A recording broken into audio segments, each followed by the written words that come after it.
এখন থেকে যে পরিমাণে গরম পড়ে গেছে মনে হয় না যে গরমটা পড়তে বেশি দিনই আছে। এই দেখো না, প্রথমত রাত্রিবেলা ঠান্ডা লাগলেও কিন্তু সারা দিন ধরে পাখা চলছে, কিন্তু ঘেমে স্নান করে যাচ্ছি। এখনই ভাবছি যে গরম পড়লে পরে কি করে রান্না করব।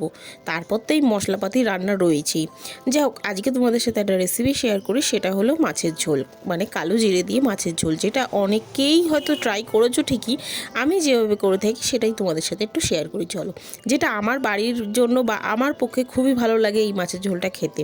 প্রথমেই নুন হলুদ দিয়ে মাখিয়ে মাছগুলোকে ভালো করে ভেজে নিয়েছি। ওই তেলের মধ্যে কালো জিরে ফোড়ন দিয়ে ওর মধ্যে আলু আর বেগুন দিয়ে দিয়েছিলাম। আর বেগুনটা নিয়েছিলাম একদম ছোট ছোট যে বেগুনগুলো, সেগুলোকে 4 ফালি করে দিয়েছিলাম।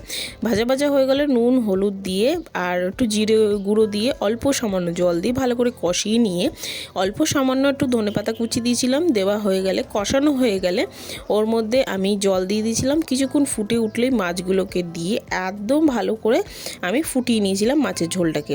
আর এখানে কিন্তু একদম মানে ন্যূনতম 1 চামচেরও কম বেশি দেখো তেল দিয়েছি, যেটা তোমরা দেখেই কিন্তু বুঝতে পারছো এখানে তেল ছাড়া অনেকটাই বলতে গেলে চলে। যারা হয়তো পাতলা ঝোল খেয়ে অভ্যস্ত তারাও খেতে পারবে, আর যারা হয়তো তেল মশলা খাচ্ছ তারাও কিন্তু খেতে পারবে। ঝোলটা কিন্তু খেতে খুবই সুন্দর হয়।